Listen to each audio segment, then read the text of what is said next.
Merci de suivre votre émission, mesdames et messieurs, très chers téléspectateurs. Bonjour et bienvenue à ce nouveau numéro de votre émission.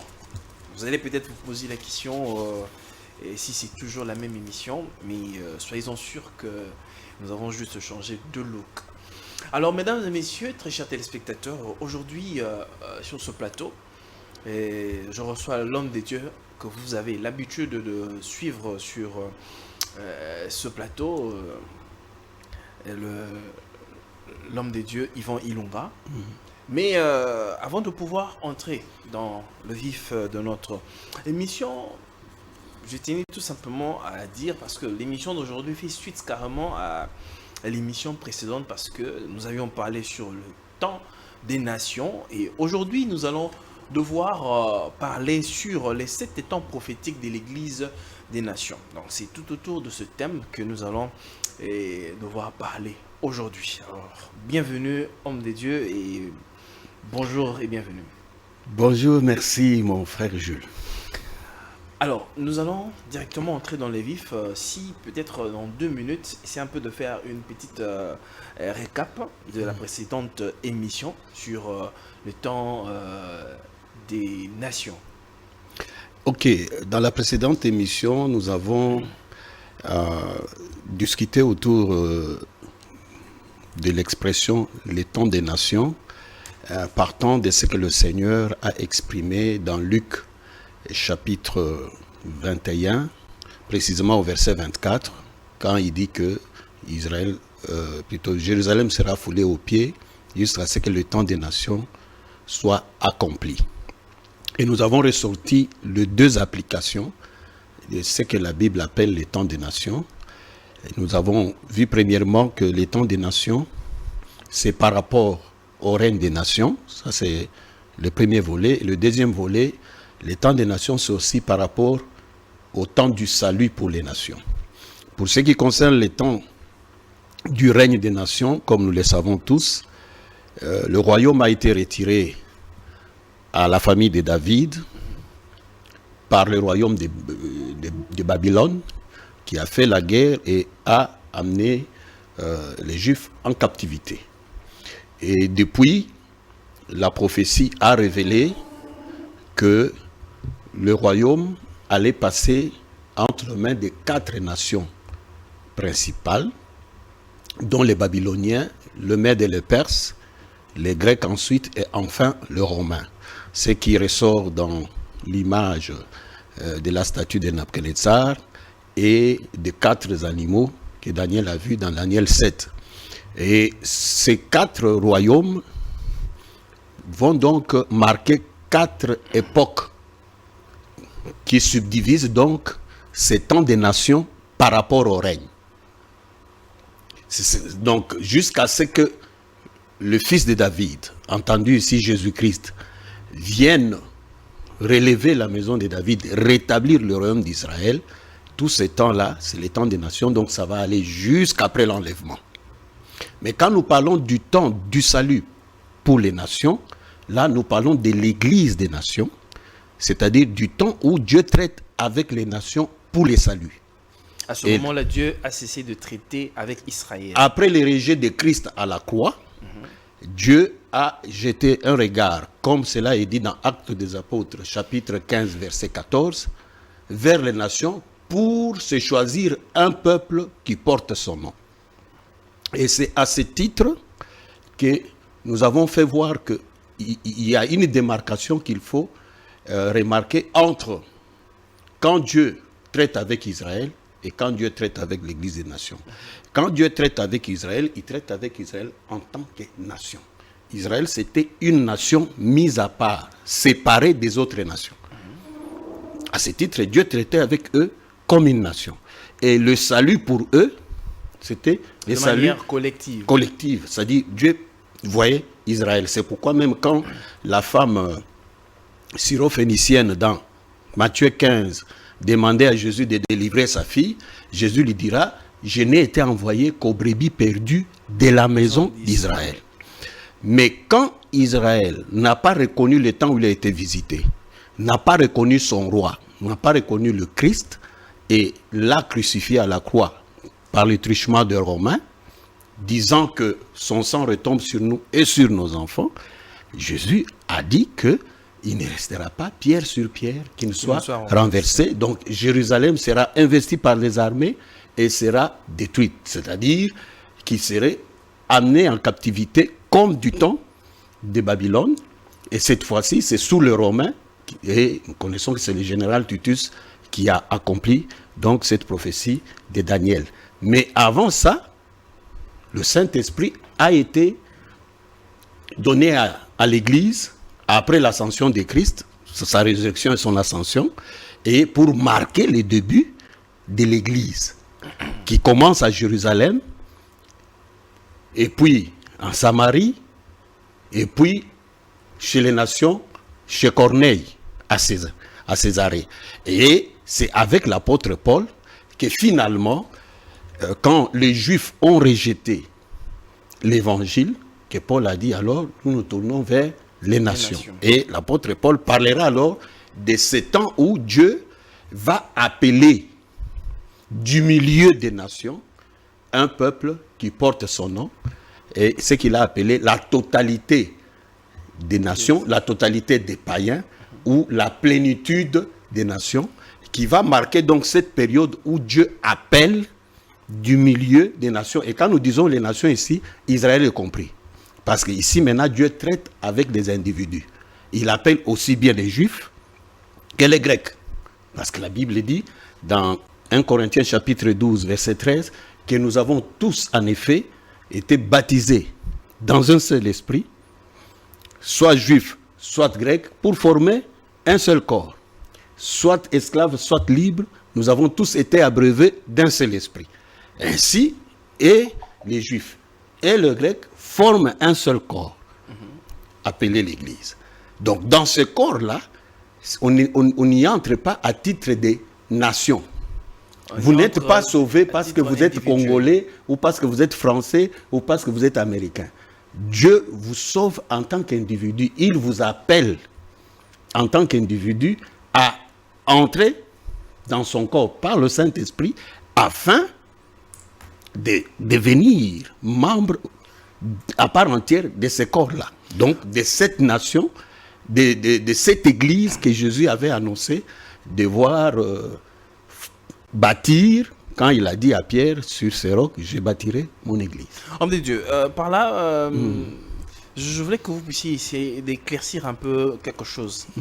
Parce que vous avez parlé que Dieu a traité avec Israël comme une nation. Mais tout à l'heure, là, vous venez encore de mentionner que ce soit les Juifs, que ce soit le peuple, ainsi de suite, ont droit et peuvent recevoir le salut à présent. Ça veut dire qu'il n'y a plus droit, comme vous l'avez si bien mentionné, cette séparation-là que Dieu a traité avec le peuple d'Israël comme nation. Et ici, il traite avec les gentils de manière individuelle. C'est-à-dire que cette affaire n'existe plus. Oui, c'est pourquoi on a séparé les temps. C'est pourquoi on parle du temps des nations.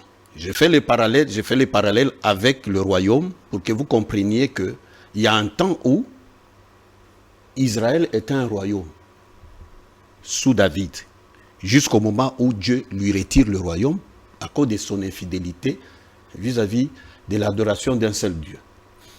Et ce royaume est donné aux nations. Dès que le royaume est allé chez les nations, on a parlé maintenant du temps des nations. Ici, c'est la même chose également. Le Saint-Esprit a été promis au départ à Israël. Les promesses et les alliances étaient pour Israël. Quand le Saint-Esprit descend pour la première fois, c'est à Jérusalem, chez les Juifs. Mais c'est quand Israël, en tant que nation, a rejeté le Christ, que Dieu va commencer maintenant à appeler des individus. C'est pourquoi l'apôtre Pierre dira aux Juifs qui voulaient se repentir, après avoir écouté les discours de Pierre, qui leur disait « Repentez-vous, chacun de vous, et soyez baptisés au nom de Jésus-Christ pour le pardon de vos péchés, après quoi vous recevrez le don du Saint-Esprit. Acte 2, 38. Et au verset 39, il dit, car la promesse est pour vous, les Juifs, pour vos enfants, les Juifs, et il ajoute, et pour tous ceux qui sont au loin, en aussi grand nombre que le Seigneur notre Dieu les appellera. Donc voilà la période dans laquelle le programme de Dieu entre avec la venue du Saint-Esprit à la suite du rejet de Christ ou du sacrifice, à la suite du sacrifice de la croix. Et souvenez-vous que quand Caïphe a pris la parole à la suite de la résurrection de Lazare, il a dit, est-ce que vous ne comprenez pas qu'il convient pour nous qu'un seul homme meure plutôt que toute la nation ne meure? Parce que pour les Juifs, les miracles que Jésus faisait, en tout cas la classe dirigeante, voyait en cela la montée en puissance ou même de la renommée de Jésus qui aboutirait à ce que le peuple fasse de lui un roi. Les Romains vont venir nous faire la guerre, la nation va périr. Alors le mieux pour nous, c'est qu'un homme meure plutôt que toute la nation. Et Jean précise qu'il était souverain sacrificateur cette année-là.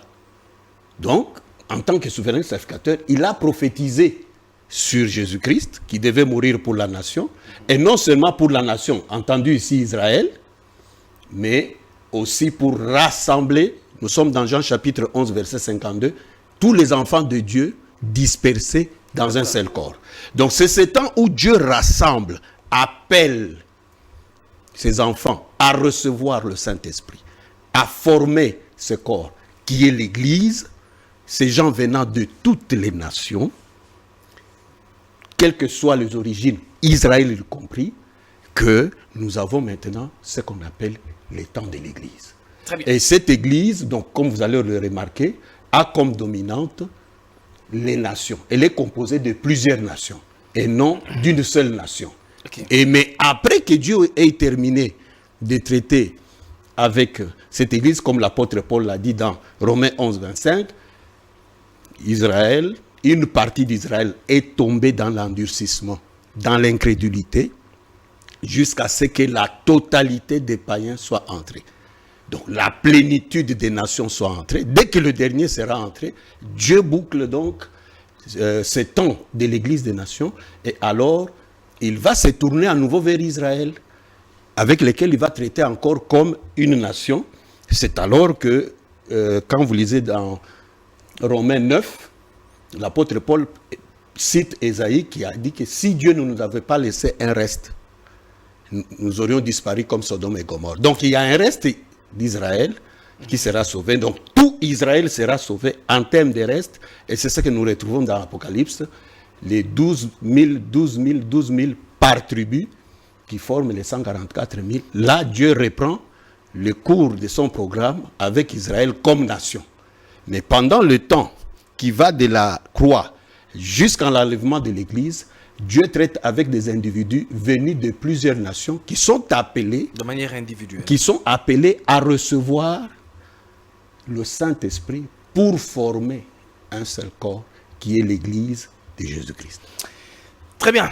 Là, c'était juste un recap, une récapitulation, voulais-je dire, de l'émission précédente. Alors, comme je l'ai dit dans mon prélude, nous allons parler aujourd'hui sur les 7 temps prophétiques de l'Église des Nations ou encore les 7 âges de l'Église.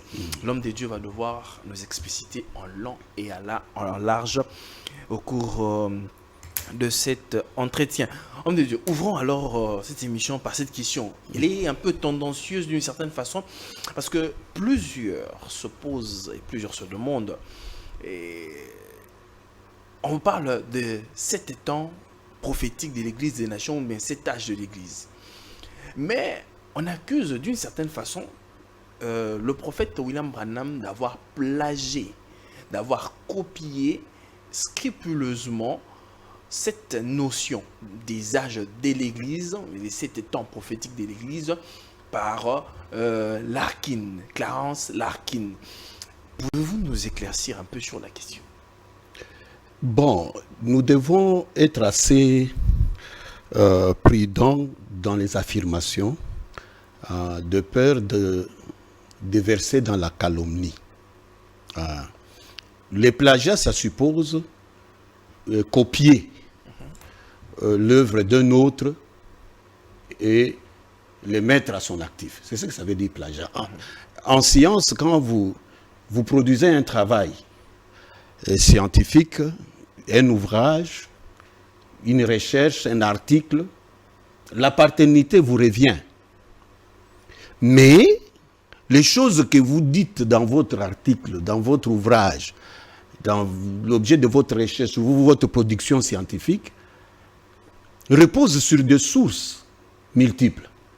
Donc quand on fait une étude, on lit les autres qui ont parlé du sujet avant vous. Et ça, William Branham l'a fait. Il ne cache pas les sources qu'il a consultées, notamment Clarence Larkin, Uriah Smith et bien d'autres comme nous avons les deux Babylones d'Islop, hein, et Joseph, l'historien. Il a lu un certain nombre d'ouvrages, comme le ferait n'importe qui. Et pour avoir lu les ouvrages d'autres, ça ne veut pas dire qu'il a plagié, parce qu'il faudra encore démontrer ces plagiats-là. Et nous allons démontrer ici qu'il n'est pas question d'un plagiat. Ça, c'est une chose. Deuxième chose, il faut encore relever ici que dans la démarche du prophète, puisqu'il est question de parler des 7 âges de l'Église, il a abordé des questions bibliques. Notamment quand vous parlez de, par exemple, Uriah Smith, qui est un docteur chez les adventistes, qui a écrit Daniel et l'Apocalypse. Donc, il a fait un commentaire sur des textes bibliques. Alors, on va dire que lui aussi a copié Daniel, il a copié Jean. Non, il a fait un commentaire sur les 2 livres. Il a fait une étude comparative de ces 2 livres. Et quand le frère Branham se met à étudier les 3 premiers chapitres de l'Apocalypse, il dit qu'il a fait 3 choses. Avant, justement, de produire ce qu'il a appelé les 7 âges de l'Église, que nous appelons dans cette émission les 7 temps prophétiques de l'Église. Il a prié, d'abord pour avoir l'inspiration, parce qu'il a compté sur le Saint-Esprit. Deuxième chose, il a lu les Écritures, et troisième étape, il a lu l'histoire. Pourquoi? Parce que, comme vous le savez, les livres de l'Apocalypse, révélation de Jésus-Christ, comme son nom l'indique, est une prophétie. Il est dit d'entendre que révélation de Jésus-Christ que Dieu lui a donnée pour montrer à ses serviteurs les choses qui vont arriver bientôt. Et qu'il a fait connaître par l'envoi de son ange à son serviteur Jean, qui a attesté la parole de Dieu et le témoignage de Jésus-Christ. Le verset 4 qui suit dit « Béni ou heureux celui qui lit et ceux qui entendent et qui gardent les choses qui sont écrites dans ces livres, car le temps est proche. » Donc, il s'agit d'une prophétie, des événements annoncés qui devaient arriver. D'une part, d'autre part, ces choses étant déjà arrivées, l'histoire en a parlé. Maintenant, il était question ici de faire le lien entre ce qui était annoncé et ce qui s'est accompli. Voilà pourquoi le prophète dit « J'ai prié le Seigneur pour avoir l'inspiration ».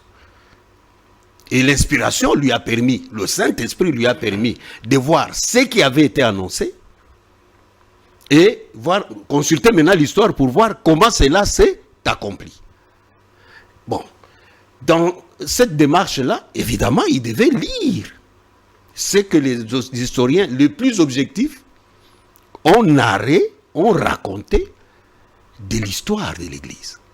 Et en comparant maintenant la prophétie avec l'histoire, il a dégagé l'inspiration ou la révélation qui a permis à ce qu'il puisse prêcher sur les 7 âges, ce qu'il a appelé l'exposé sur les 7 âges de l'Église. C'est les seigneurs qui lui avaient inspiré de pouvoir consulter les Oui, tout homme de Dieu sérieux, en tout cas, qui dépend de Dieu, reçoit la lumière de Dieu. Et c'est comme ça que, en tant qu'homme spirituel, il a prié pour recevoir la révélation. Il faut encore préciser ici que ce n'est pas parce que la chose a été déjà évoquée ou par quelqu'un d'autre que Dieu ne peut plus la révéler à un autre. Souvenez-vous que c'est dans Genèse qu'il a été parlé de la venue de la sémence de la femme qui écraserait la tête du serpent. Mais la même révélation a été donnée à Abraham. Il a dit que non, cette sémence-là viendrait par lui. Et la même révélation a été donnée aussi à David. Que cette sémence-là passerait par lui pour hériter le trône. Donc c'est la même révélation, mais qui est donnée à différentes personnes. Quand vous prenez, vous lisez Daniel, vous lisez Ézéchiel, vous lisez Jean. Ils se sont référés toujours. Ils ont parlé des mêmes choses. Mais homme de Dieu, par révélation. Qu'en est-il de Moïse Il qui a n'est pas... écrit les 5 livres Pentateuque? Il s'est référé à qui? Écoutez, le récit historique de l'époque était oral. La vie d'Abraham, la vie de Noé, Adam et jusqu'à la chute, et la suite de la lignée, c'était de l'histoire. C'était de l'histoire. Pendant tous ces temps-là, personne n'avait encore, en tout cas Dieu ne l'avait pas encore présenté dans le code des Écritures. C'est 400 ans après, comme le dit Paul, que la loi est venue. Les péchés, depuis que Adam est tombé dans le péché jusqu'à Moïse, les péchés étaient déjà dans le monde. Et c'est alors que Dieu va révéler à Moïse ce qui s'était passé au cours de l'histoire. Donc, le soubassement historique vient en appui à ce qui avait été annoncé. Parce que quand Dieu a dit à Abraham, tes descendants seront étrangers dans un pays qui ne sera point à eux. Et dans ces pays-là, ils seront asservis. Et moi, Dieu, je jugerai la nation à laquelle ils auront été asservis. Et après quoi, je les ferai sortir avec de grandes richesses. Ça a été annoncé. Mais quand Moïse vient, il n'y avait pas un écrit. Mais la parole avait été adressée à Abraham. Cette promesse était connue de tout le peuple d'Israël qui était en Égypte. Il savait qu'un libérateur viendrait. Dieu avait promis à notre père Abraham qu'il allait nous délivrer. Mais quand Moïse arrive, ce qui était comme une histoire a ressorti maintenant la révélation, la pensée de Dieu qui était sous-tendue par cette histoire-là. C'est exactement ce que Dieu a fait aussi dans l'histoire de l'Église. Donc quand vous entrez dans l'histoire de l'Église, avec la révélation spirituelle de la parole de Dieu, donc de ce qui avait été annoncé dans la prophétie, la révélation met en lumière l'accomplissement de la prophétie. Parce que ne l'oubliez pas, l'apôtre Pierre a dit que la parole prophétique est une lampe qui brille dans le lieu obscur. C'est-à-dire que quand Dieu révèle sa parole, la parole de Dieu apporte la lumière. Et vous situe dans quel temps vous êtes. Quelle est la particularité alors que William Branham a apporté dans les 7 âges de l'Église, les 7 temps de l'Église? Parce que quand on remarque, par exemple, on voit Clarence Larkin, dans l'âge d'Éphèse, il parle de 70 à 170. Mais William Branham vient ici, il parle de 53 à 170. Oui. Je voudrais que... Oui. Je viens de souligner ici la prépondérance de la révélation spirituelle dans cette démarche. Parce que ne l'oubliez pas, ce que Jean a vu annoncer des choses qui allaient s'accomplir. Même quand vous lisez par la suite ce qui est dit au verset 19, il dit: ce que tu vois, écris-le. Ce que tu as vu, et ces choses qui sont et de celles qui seront après elles. C'est-à-dire que nous sommes dans les 3 dimensions du temps où Jean a annoncé des choses qui devaient s'accomplir. C'était des prophéties. Et lesquelles prophéties, quand elles se sont accomplies, Dieu maintenant révèle, une fois qu'il a accompli, ce qu'il a fait. Souvenez-vous que le jour de la Pentecôte, quand le Saint-Esprit est descendu, tout le peuple qui était réuni pour la circonstance de la fête de la Pentecôte ne comprenait pas ce qui s'est passé, voir 120 personnes en train de parler dans leur propre langue des mystères de Dieu. Ils ont cherché à comprendre c'est quoi, qu'est-ce qui arrive. Il y en a qui ont pensé même qu'ils étaient ivres. Mais Pierre s'est levé pour dire que c'est ici ce qui avait été annoncé par le prophète Joël. Dans les derniers jours, dit Dieu, je répandrai de mon esprit sur toute chair. Vos fils et vos filles auront des visions et vos vieillards des songes.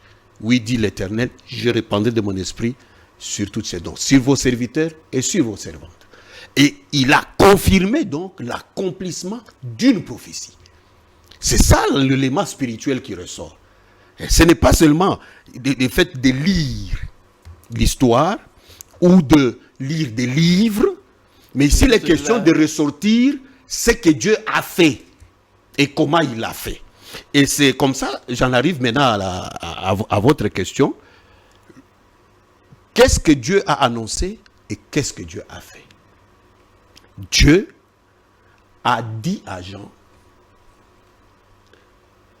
comment il allait se révéler dans l'Église au cours de ces 7 temps prophétiques. C'est ce que ça représente. Jean a vu 7 chandeliers. Et au milieu de ces chandeliers, quelqu'un qui ressemblait à un fils de l'homme.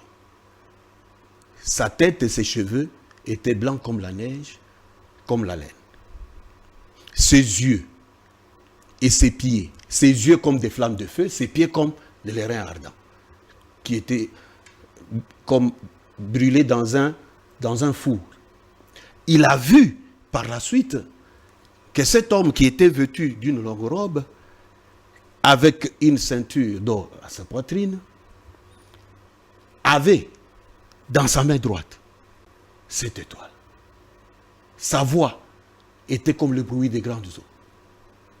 Il a vu que cet homme-là, de sa bouche, sortait une épée à 2 tranchants. Il a vu que le visage de cet homme brillait fort comme le soleil. Et après l'avoir vu, Jean a perdu toutes ses forces. C'était quoi? C'était une apparition. C'était une révélation.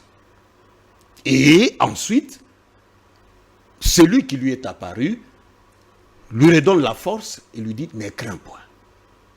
Je suis le premier et le dernier. Et les vivants. J'étais mort. Et voici, je suis revenu à la vie. Je tiens les clés de la mort et du séjour des morts. Alors, il lui répète l'ordre qu'il lui a donné au début. Les choses que tu vois, écris-les dans un livre. Et envoie-les aux 7 églises. Le verset 4 du chapitre 1er précise que ces églises étaient en Asie mineure. Ce sont des églises qui physiquement existaient, mais qui avaient, puisque nous sommes dans un livre des symboles, l'Apocalypse, qui avait une valeur représentative prophétiquement parlant. Bon, je crois qu'un des auditeurs a réagi, en fait, des téléspectateurs a réagi en disant que, parlant du chiffre 7, c'est la plénitude, Dieu s'adresse à l'ensemble. Il faut rester dans le canon. Ne faites pas de l'interprétation particulière. Parce que non seulement il a dit à Jean, écris ça dans un livre et envoie-les aux 7 églises, mais au chapitre 2 et 3, il a commencé à s'adresser à chacune de ces églises-là, relevant, entre autres, les faiblesses et les forces de cette église-là, et jusqu'à parler de la promesse du vainqueur. Mais remarquez que au début de chacune de ces correspondances, de ces lettres écrites à l'ange de, on s'adresse à un messager, qui est l'ange d'une église précise. Il ne s'adresse pas à des gens collectivement. Jésus-Christ qui se révèle dans son église en tant que Saint-Esprit, c'est ce que les chandeliers représentent, se révèle à chacune de ces 7 églises et commence par se présenter au verset 1er comme celui qui a cette étoile dans sa main et qui marche au milieu de 7 chandeliers d'or. Il le dit à qui? À l'ange de l'église d'Éphèse. Plusieurs se posent la question. Suivez. C'est-à-dire, nous sommes dans la Bible. Pourquoi les gens vont en dehors? Restons dans la Bible. Okay. Qui se révèle? C'est la question. C'est une révélation de Jésus-Christ. Il se révèle à qui? Il se révèle à son église. Il se révèle dans son église. Et quand la révélation est donnée, la révélation est adressée à l'ange de l'église, dont le nom est connu, d'Éphèse. Et il se présente, c'est Jésus qui se présente. Voici ce que dit celui qui tient les 7 étoiles dans sa main droite et qui marche au milieu de 7 chandeliers d'or. Cette révélation-là de Jésus-Christ est donnée à l'ange de l'église d'Éphèse. À l'ange de l'église de Smyrne, il est dit, voici ce que dit celui qui est le premier et le dernier, qui était mort et qui est revenu à la vie. Qui se présente à cet ange-là? Qui se révèle à cet ange-là? Jésus-Christ. Troisième âge de l'église, Pergame. Voici ce que dit celui qui a l'épée à double tranchant. Quatrième âge de l'église, là il est dit clairement, Thyatire. Il dit, voici ce que dit celui qui est le Fils de Dieu, qui a les yeux comme des flammes de feu et des pieds comme de l'airain ardent. Donc, il se présente. Et quand vous prenez dans l'âge suivant, il dit, voici ce que dit Sardes, celui qui a les 7 esprits de Dieu et les 7 étoiles dans sa main. Dans l'âge de Philadelphie, il dit, voici ce que dit le véritable, le saint et le véritable, c'est lui qui a le clé de David, qui ouvre et personne ne peut fermer, qui ferme, personne ne peut ouvrir. Et à la fin, à l'âge de la Odyssée, il s'adresse au messager en disant, voici ce que dit l'Amen, le fidèle, le témoin fidèle, le commencement de la création de Dieu. La parole qui était au commencement. Donc nous sommes là, j'ai voulu ressortir ces choses-là dans la Bible pour que nous voyions que c'est Jésus-Christ qui se révèle à des individus, pas à des groupes. Quand il dit écrit, c'est à l'ange de l'Église, c'est précisément celui-là qui reçoit la révélation de Jésus-Christ pour cette Église-là. Et ensuite, la lettre suit. Très bien. Là, vous avez ressorti les églises qui sont bibliques. En tout cas, personne ne peut contester là-dessus parce que c'est vraiment la parole de Dieu. Maintenant, il y a une question qui se pose. Plusieurs se posent cette question et voudraient beaucoup plus comprendre. Ok, les églises existent bel et bien. Qu'en est-il alors des âges? Parce que si on va parler, comment on peut coller l'église à un âge quelconque? Alors, il faudrait peut-être éclaircir là-dessus. Pour que nous nous situions vraiment dans la Bible, comme vous venez de le faire. Ok, je disais tantôt qu'au verset 4, quand Jean introduit son épître, après avoir présenté la révélation de Jésus-Christ, au verset 4, il dit, aux 7 églises qui sont en Asie. Il s'agit de l'Asie mineure.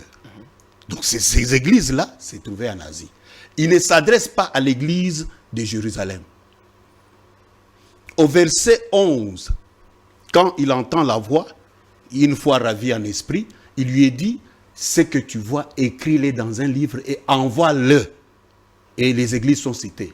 Éphèse, Smyrne, Pergame, Thyatire, Sardes, Philadelphie, Laodicée. Ces églises localisées géographiquement en Asie, étaient des églises des nations. C'était des églises qui vivaient les réalités dont parle chacune de ces lettres-là.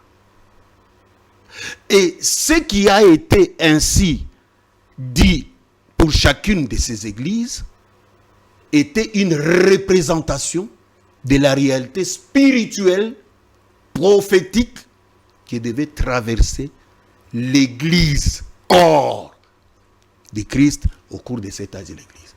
Ne l'oubliez pas, il y a toujours deux dimensions quand on parle de l'église. Il y a l'église locale qu'on peut localiser géographiquement, des individus, une assemblée. Okay.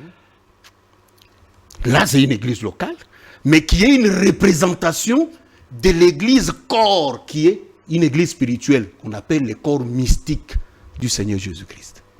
Prophétiquement parlant, les 7 églises auxquelles Christ se révèle et s'adresse par le truchement des 7 messagers sont des représentations de la marche de l'église au cours de cette période que nous appelons les 7 âges de l'église ou 7 temps prophétiques. C'est pourquoi nous avons parlé de 7 temps prophétiques. Pourquoi? Parce que ce sont des choses qui devaient arriver. Jean a vu des choses qui allaient arriver. Comment Christ allait se révéler dans son église au cours de cette période de temps. C'est Jésus-Christ dans son église. C'est ça qu'il faut comprendre. Et maintenant, pour en venir à la préoccupation en rapport avec le lien qu'on doit faire avec l'histoire, parce que nous avons rappelé ici que le prophète Branham dit clairement, je vais citer quand même ça pour le besoin de la cause, il dit clairement qu'il a lu l'histoire. Écoutez comment il nie pas d'avoir lu l'histoire. Oui, il est dit clairement. Hein. Il dit, ici pour nous donner une idée de sa démarche, il dit, à la page de son livre ici, la page 63, il dit, comme cette étude allait être l'étude la plus sérieuse que j'ai jamais entreprise jusqu'à présent, j'ai cherché Dieu pendant des jours pour qu'il m'accorde l'inspiration du Saint-Esprit. Ce n'est qu'ensuite que j'ai lu les passages de l'Écriture qui traitent des âges de l'Église et que je me suis plongé dans de nombreux livres d'histoire de l'Église écrits par les historiens les plus objectifs que j'ai pu trouver. Dieu n'a pas manqué de répondre à ma prière. En effet, pendant que je lisais la parole et les livres d'histoire, le Saint-Esprit m'a permis de voir apparaître un schéma qui se répète tout au long des siècles et jusqu'à l'époque présente au dernier jour. Et le schéma, c'est que Dieu est immuable. Ses œuvres sont aussi immuables. Et il dit que la clé que Dieu lui a donnée, donc, partant de cela, il dit, la clé que le Seigneur m'a donnée pour me permettre de trouver qui était le messager de chaque âge est des plus bibliques. Il dit, c'est la révélation que Dieu ne change pas et que ses voies sont aussi immuables que lui. Selon Hébreux 13:8, Jésus-Christ est le même hier, aujourd'hui, éternellement. Et Ecclésiaste dit que j'ai connu que ce que Dieu fait durera toujours, qu'il n'y a rien à y ajouter et rien à en retrancher. Et que Dieu agit ainsi afin qu'on le craigne. Ce qui est a déjà été. Et ce qui sera a déjà été. Et Dieu ramène ce qui est passé. Il dit, ce qu'il a fait en premier, il devra continuer à le faire jusqu'à ce que ce soit fait pour la dernière fois. Maintenant, il termine en disant, appliquez cela aux âges de l'Église. Les genres d'hommes que Dieu a choisis pour le premier âge et la façon dont Dieu s'est manifesté dans le ministère de cet homme, ce seront là des exemples qui valent pour tous les autres âges. Qui Dieu a utilisé dans le premier âge? L'apôtre Paul. Je voulais qu'on puisse d'ailleurs chuter par là. Et je crois que c'est la dernière partie que nous allons devoir aborder, homme de Dieu. C'est une question qui taraude les esprits de plusieurs. On se pose la question, qu'en est-il des messagers ou bien des étoiles? Comment ont-ils été nommés? Et puis, la question du messager de Éphèse. Parce que quand Jean a écrit l'Apocalypse, c'était entre 96 et 97. Mais l'apôtre Paul est passé, je crois, depuis 66. Depuis 60, quelque chose de genre. Mais comment est-ce qu'on attribue l'âge de l'église d'Éphèse à l'apôtre Paul, alors que l'apôtre Paul n'y était même pas? L'apôtre Paul est mort plus tôt. Et Jean, ici, dans 96, 97, il met en place l'Apocalypse. J'ai dit tantôt ici que nous avons la double dimension de l'église. L'église locale et l'église corps. Pour parler de l'église d'Éphèse, qui a fondé l'église d'Éphèse? C'est l'apôtre Paul. Vers la moitié du 1er siècle, nous sommes autour des années 53. C'est pourquoi vous allez voir que dans les schémas ici, tel que Frère Branham l'a représenté, parce que les gens ont parlé de plagiat, ce n'est pas un plagiat, c'est dans la Bible. Kim, tu essaies un peu de prendre. Hein? Oui. Dans la Bible, nous avons le chandelier. On parle des 7 chandeliers d'or. Et les 7 chandeliers d'or, Jésus-Christ lui-même dit à Jean, ce sont les 7 églises. Les 7 étoiles, ce sont les 7 messagers. C'est dit dans la Bible comme ça. Chaque étoile pour une église. Et l'écriture devant interpréter l'écriture, le chandelier, Zacharie en avait déjà parlé au chapitre 4. Vous prenez du premier verset jusqu'au verset 6. Il a vu en vision, Dieu lui a montré un chandelier. Comme c'est représenté là.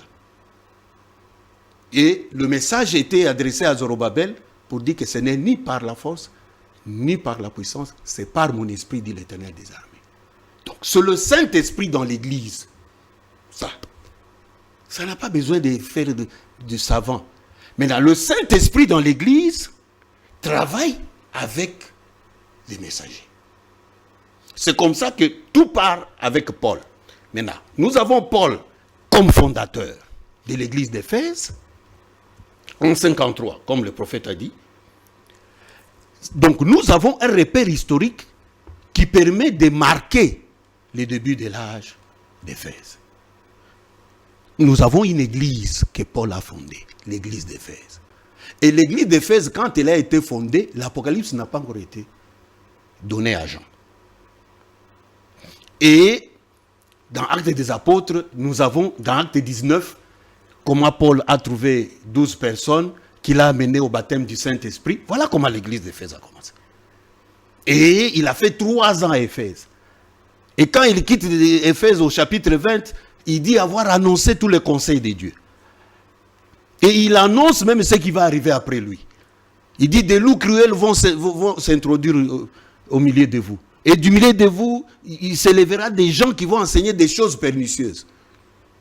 Donc, il a apporté l'évangile, le message, tel qu'il l'a reçu, selon qu'il est dit dans Galates, par une révélation de Jésus-Christ. Il dit, je ne l'ai ni appris, ni reçu d'un homme. C'est par une révélation de Jésus-Christ. Donc Jésus lui apparaît et lui enseigne la parole. Voilà comment, quand il rencontre les apôtres, qui étaient apôtres avant lui à Jérusalem, il dit que c'est lui qui a fait, nous sommes dans Galates au chapitre 2, de Pierre, l'apôtre des Juifs, a fait de moi l'apôtre des païens. Je rappelle ici que Pierre n'était pas le seul apôtre. Ils étaient 12 à Jérusalem.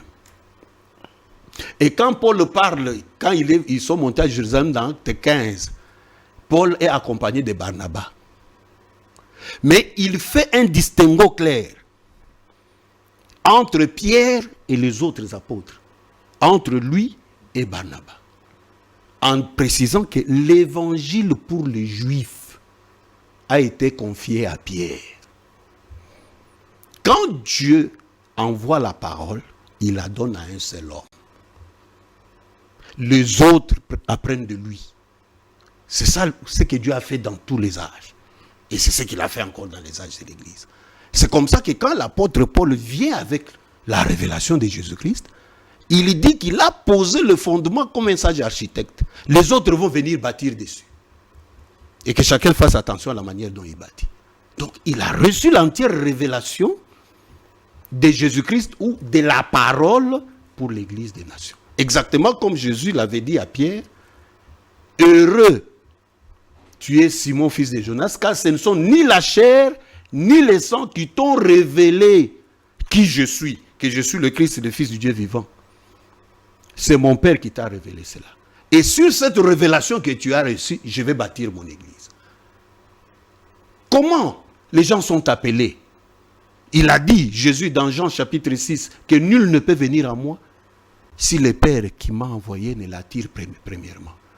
Il dit, c'est celui qui a écouté l'enseignement du Père qui vient à moi pour recevoir la vie éternelle.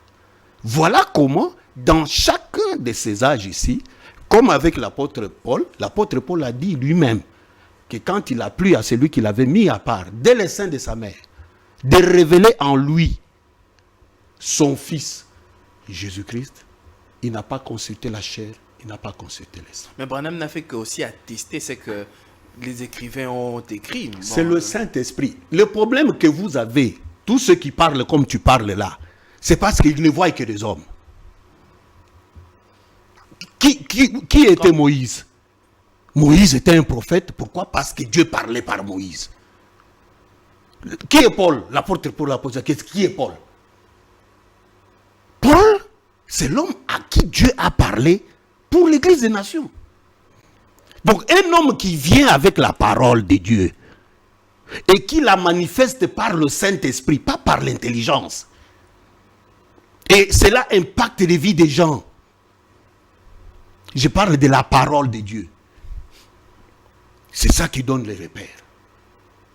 Et c'est comme ça que dans chaque âge, comme l'a été l'apôtre Paul, est reconnu messager parmi plusieurs serviteurs de Dieu.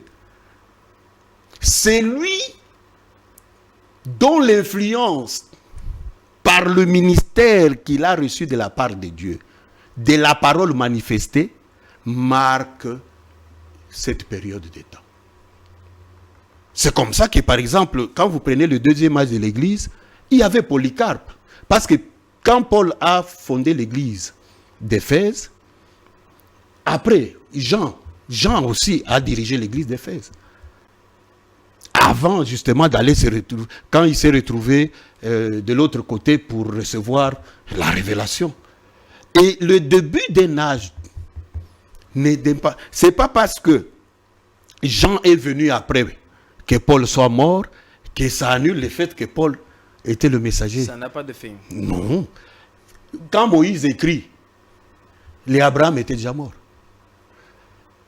Mais ce que Moïse a écrit sur Abraham, sur Adam, sur les autres, ça lui a été révélé. Quand Paul parle de la Sainte Seine, il dit, tel que je l'ai appris du Seigneur, je voulais enseigner. La nuit où il fut livré. C'était déjà une histoire, mais que Paul a apprise par révélation. C'est pourquoi je tiens à dire ici que nous devons faire attention.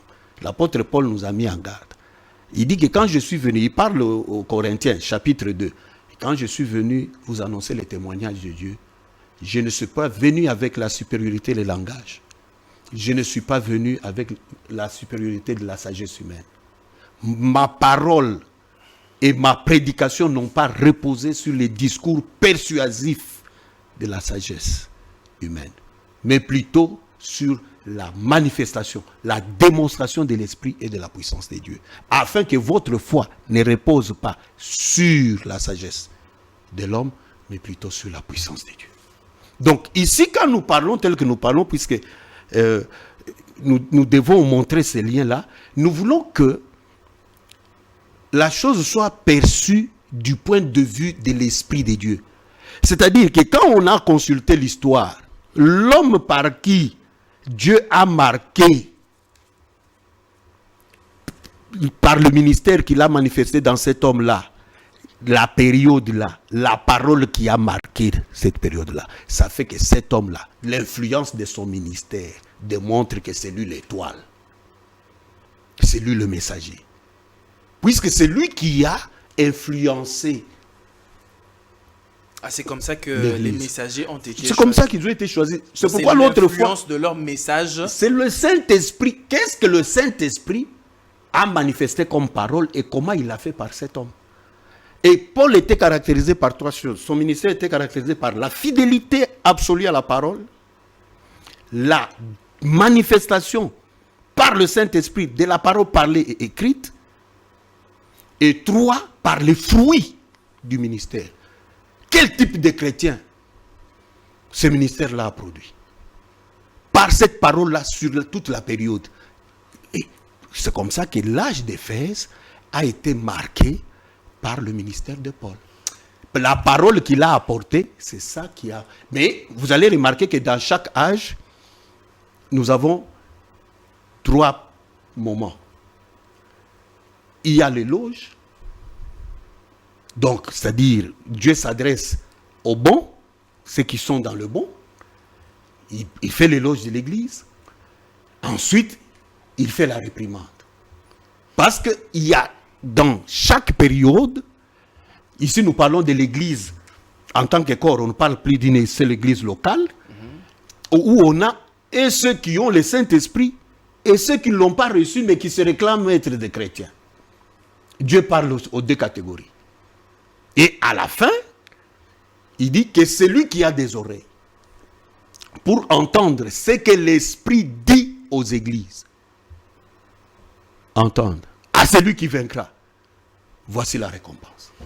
Et voilà comment, quand vous prenez les 7 lettres, vous allez voir que chaque messager est celui qui a reçu la révélation de la parole pour son temps. Quand vous prenez Luther, par exemple, on peut tout dire. J'ai suivi quelqu'un dans les audios que tu m'as envoyés qui a dit, mais où est-ce que vous mettez John Cliff?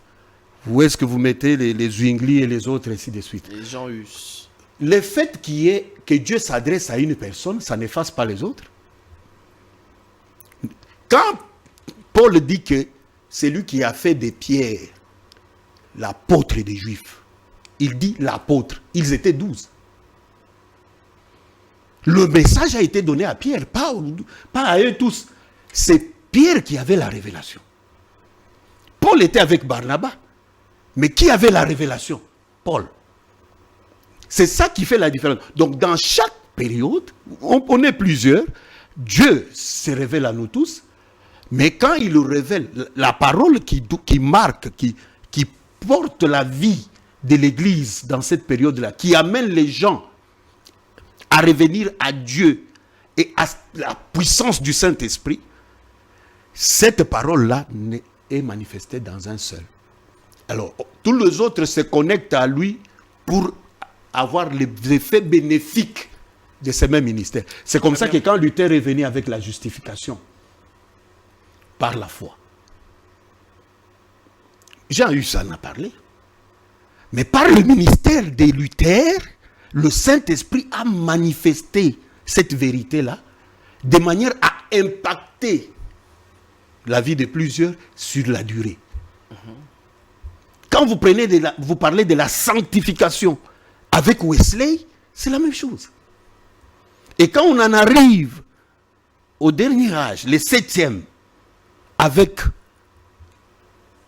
la Pentecôte, le retour à la Pentecôte, nous avons 2 moments importants. Je crois qu'on pourra y revenir dans la prochaine émission. La Pentecôte, puisque nous parlerons maintenant spécialement du 7e âge, du 7e temps prophétique qui nous concerne directement. Vous allez voir que au début, il y a eu le Saint-Esprit qui est venu. Et le Saint-Esprit a ramené le don dans l'Église. Or, l'Église de la Pentecôte, à l'origine, n'avait pas que le don. L'Église de la Pentecôte, à l'origine, avait la parole qui était confirmée par le don, les signes et les prodiges. Très bien. Donc, vous voyez que ce n'est pas une affaire d'intellectualisme, c'est une affaire de reconnaître le Saint-Esprit qui agit. Donc, il n'est pas question ici des individus, non, mais c'est le Saint-Esprit. Le Christ, tu sais pourquoi on a rejeté Jésus-Christ? Lisez dans Jean chapitre 7. On pose la question à Nicodème. Parce que Nicodème dit, mais pourquoi notre loi condamne-t-elle quelqu'un sans l'avoir écouté premièrement? Ses collègues lui disent, va lire la loi. Tu verras que de Galilée, il ne vient jamais de prophète. Ceux qui parlaient croyaient bien dire et savoir. Mais ils avaient ignoré que Jonas, qui était aussi prophète, dont Jésus a dit que tel que Jonas a été un signe pour les Nivites, lui aussi sera un signe pour cette génération, c'est-à-dire 3 jours et 3 nuits dans la baleine, lui aussi fera 3 jours et 3 nuits dans les seins de la terre. Ces Jonas-là étaient galiléens. Donc c'est pour te dire tout simplement que les débats intellectuels autour de la parole de Dieu, dans tout le temps, a fait passer les gens à côté de la chose. Parce que ce n'est pas la sagesse de l'homme, c'est la révélation de l'Esprit. C'est-à-dire, vous devez être capable, par le Saint-Esprit. C'est pourquoi dans chaque lettre, il est dit que c'est lui qui a des oreilles pour entendre ce que l'Esprit dit. Donc, il n'y a que celui à qui l'Esprit donne de voir ce que l'Esprit est en train de dire, d'entendre ce que l'Esprit est en train de dire, qui reconnaît la parole qui a été adressée à l'âge dans lequel il se trouve. Et c'est comme ça que tous les enfants de Dieu ont été appelés, comme nous l'avons vu, c'est l'apôtre Pierre qui l'a dit, en aussi grand nombre que le Seigneur notre Dieu les appellera. Ils ont été appelés à intégrer ce corps-là de l'Église par le Saint-Esprit. Ils ont reçu la révélation de la parole qui a été apportée dans leur temps, et c'est comme ça qu'ils ont intégré. Et Dieu a fait ça jusqu'en ces derniers jours. Et voilà comment cette belle histoire de l'Église des Nations s'est déroulée. Très bien, je sais que nous allons revenir sur le 7e temps de l'Église des Nations. Et on va essayer un peu d'en parler en large. Mais merci beaucoup, homme de Dieu. Je sais que nous sommes pris par le temps et la régie nous signale déjà que nous sommes arrivés à la fin. Alors merci d'avoir éclairé sur la question. Vous avez quelque chose à dire?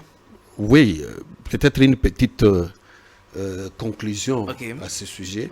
C'est que, comme nous venons de le voir, il est question de Christ révélé dans son Église. Souvenez-vous que l'apôtre Paul a dit dans Éphésiens chapitre 4, je prends le verset 6, il y a un seul Dieu et Père de tous, qui est au-dessus de tous, qui est parmi tous et en tous. C'est ce plan-là. Dieu qui était au-dessus d'Israël dans la colonne de feu. C'est celui, le Père, qui est venu parmi nous en tant qu'Emmanuel en Jésus-Christ. Et c'est celui-là qui est venu dans l'Église pour se révéler comme nous venons de le voir au cours de ces 7 temps prophétiques. C'est la dispensation du Saint-Esprit. Et au cours de cette dispensation du Saint-Esprit, qui est la dispensation de l'Église, et cette dispensation a été subdivisée en 7 temps, au cours desquels la parole de Dieu a été révélée à un homme qui devait l'apporter à l'Église comme une lumière. Et voilà comment, au 7e mois de l'Église, Dieu appelle. Le temps dans lequel nous sommes là, nous sommes déjà dans la 7e période, Dieu appelle son peuple. Et tous ceux qui sont appelés par la révélation spirituelle de la parole, ils intègrent le corps, et quand le dernier sera entré, alors prendra fin ce temps de l'Église des Nations avec l'enlèvement. Merci. Très bien. Merci beaucoup, homme de Dieu.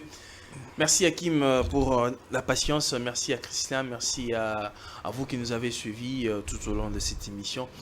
Alors on se retrouve très prochainement avec le nouveau numéro. Cette fois-là, nous allons parler sur le 7e temps des prophétiques de l'Église des Nations. On se retrouve très prochainement. Que la paix soit avec vous et que Dieu vous bénisse. Au revoir.